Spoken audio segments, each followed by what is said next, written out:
Today I will be taking a class on structural geology, which is a branch of geology, and it actually deals with the genetic interpretation and representation of the various rock structures and its geometry. Now tectonics play an important role in this, which is responsible for the forces and movement, are responsible for the generations of the rock or the various geological structures. So both the structural geology and the tectonics work side by side, and both of them are responsible for the formation or building of this entire earth lithosphere.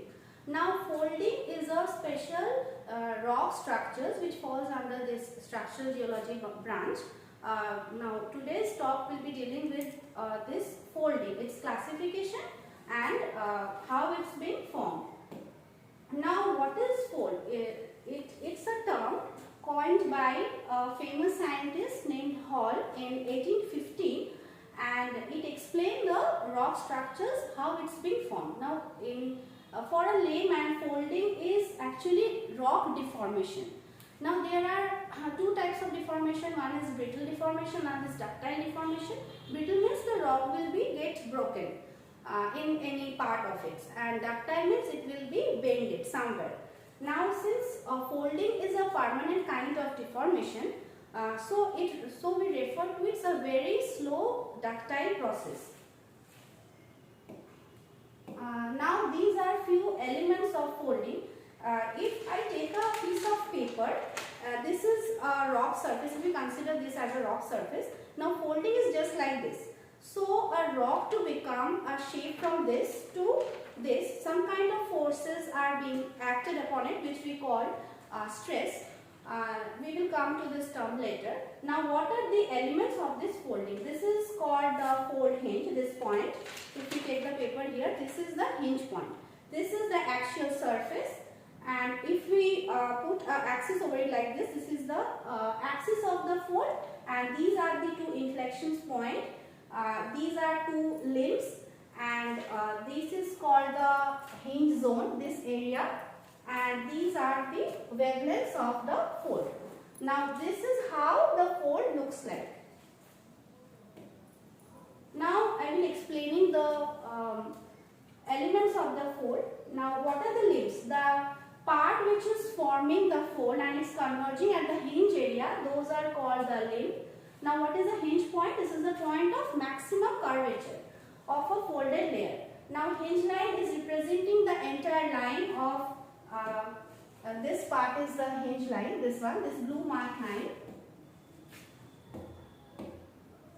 And next, coming to the fold axis, the hinge line is commonly found to be carved, but where it appears in straight, that is called the hinge fold axis. And the axial plane is, if you drop a plane across the hinge line, that is the axial surface of the fold. Now there are various classifications of folds, and they are based on several parameters. There are 13 such parameters based on fold closure, direction of the younging, symmetry, orientation of the axial plane, amount of flange of the fold, deep axial plane, shape of the hinge, number of hinge, nature of hinge, curvature of the axial surface, interleave angle, geometric relation among the neighboring structures, and last the genetics. Now I will be coming to one after other these classifications. First, the fold closure. Closure means how the fold is being closed, like whether this is in this position or in this position, or more tightly this position. This is called actually fold closure. Now there are four types: antiform, synform, neutral, and the vertical fold. In this figure B, this is the synform, where the fold closure is in the upward direction. This is the negative curvature. Sometimes we called it as basin also. And figure C is the antiform, where the fold closure is in the downward direction. It's called dome. And neutral fold is fold closing sideways, and vertical fold means all surfaces in the neutral fold vertically dipping. Now these dome bases are the antiformal and the synformal structures. Now classification based on the younging direction. Now in antiform, the younging direction is in the upward direction, means the sediments will be falling from the upward side, and in the synform, as the younging direction is in the upward direction. Here the convex upward portion is will be seen from the top and the sediments will be deposited there. Now coming to the next classification, that is based on the symmetry. Symmetry, as the word directly the words is similar to this kind of fold, means maintaining a regular pattern, and asymmetry means a fold in which the axial plane is not in a plane of symmetry, where the limbs are having an unequal angle. Now these are two types of small scale fold acting upon a larger fold. If we consider this as a large scale fold, now if this surface is folded again, the small scale folds will be generated in the limbs and in the hinge area.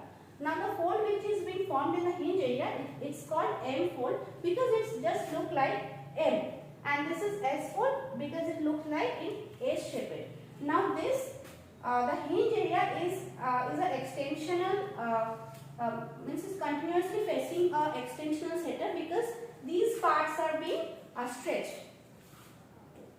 Now these are the definitions of the symmetry and the asymmetric folds. Now coming to another set of classification which is based on the orientation of the axial plane. Now this classification is given by the famous scientist called Flute's classification. Now here we have drawn a figure where several angles are being given. Now first is upright fold, means this figure. Here the fold axial plane is directly vertical, so it's giving nearly 90 degree. Next coming to the recumbent fold means this one. Here the axial plane is 0 to 10 degree, mostly it's 0 degree. Next is the inclined fold which will be coming somewhere like in this portion, means if the recumbent fold it's a middle position of both upright and recumbent one because the axial plane will be giving some angle here. Now coming to the overturned fold, this one, oh it's not given in the figure. So this will be once a fold is being formed in an inclined position and if it's being turned once again along the limbs, so that is the overturned fold. Now coming to the next classification which is depending on the amount of plunge of the fold. Here's the, as the names, it will be looking like those only. One is horizontal, means this one A. Next is plunging B and vertical is the C. And the rest of are only the angle is varying for horizontal, vertical and plunging one. And the deep of the axial plane is same. Here the axial plane means this one.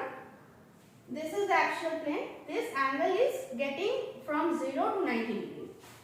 So as the angle is shifting, so the names are also getting changed. Now next is based on the shape of the hinge.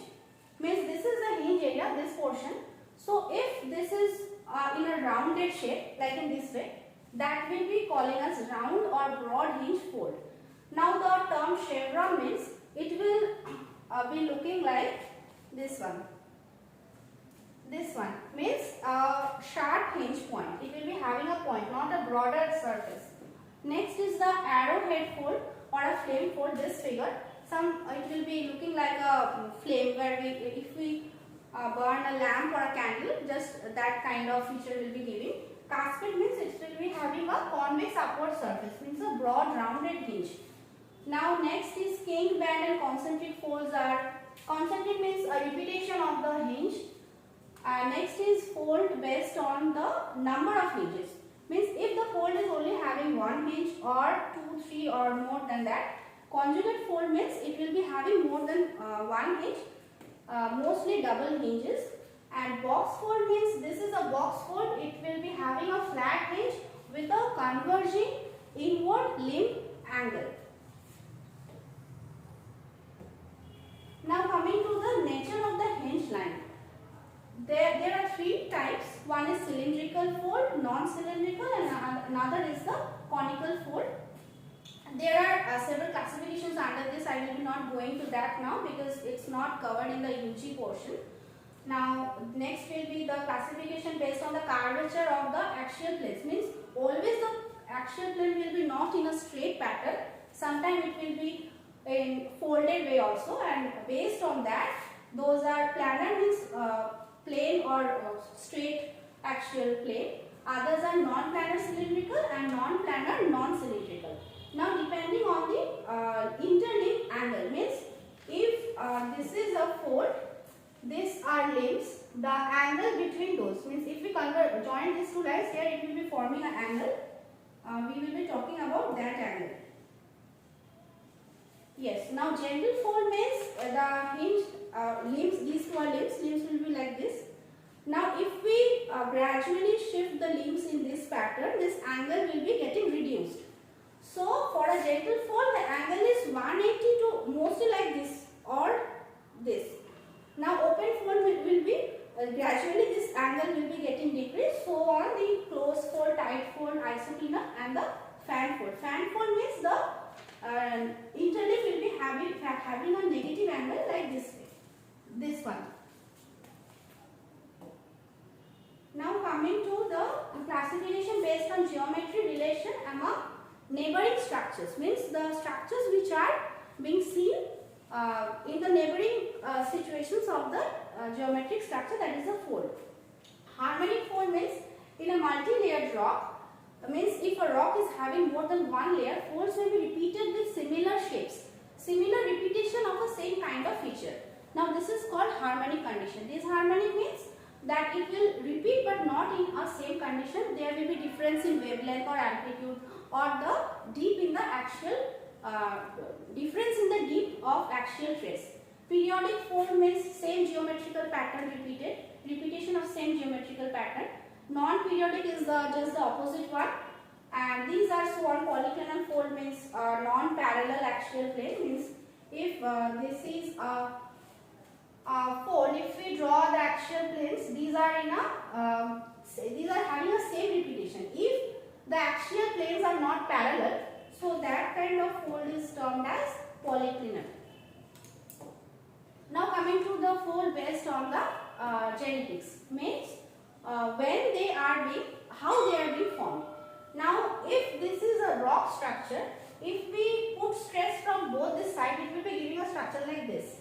Now this process is called flexural slip fold, that occurs when rock layers are bent and slip parallel to each other. These are the layers and the force or stress has been applied parallel to its direction.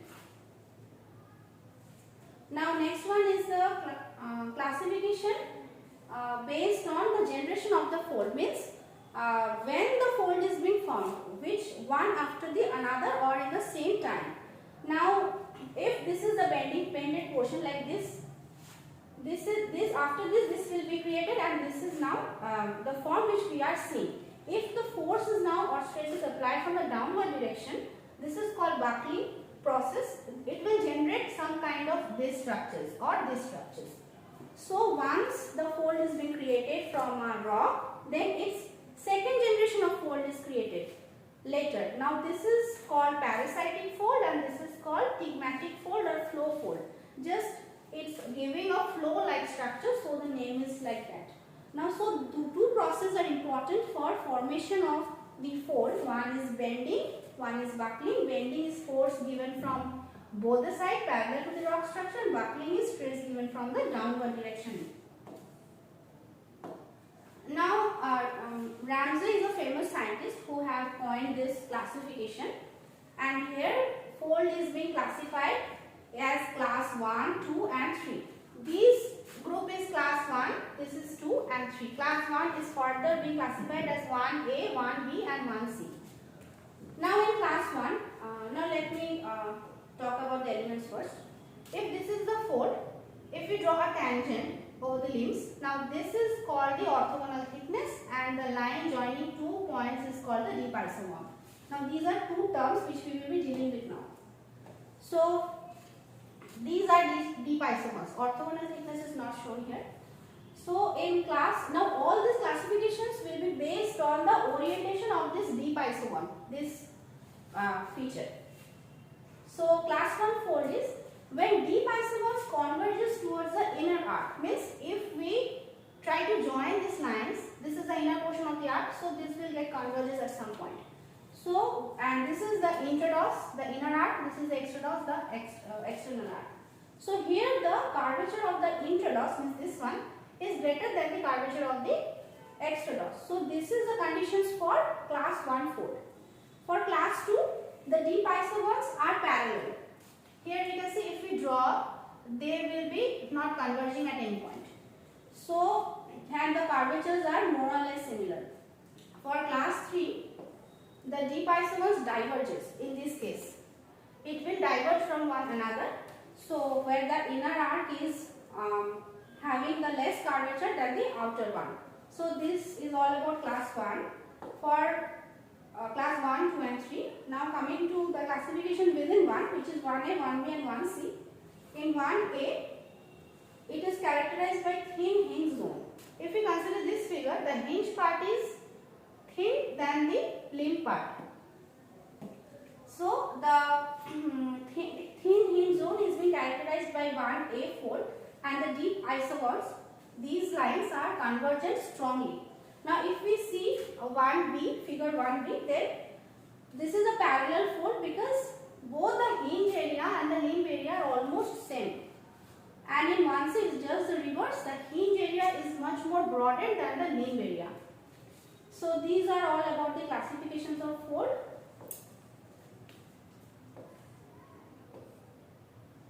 And these are few references you can go through, or the books you can consult for your further knowledge.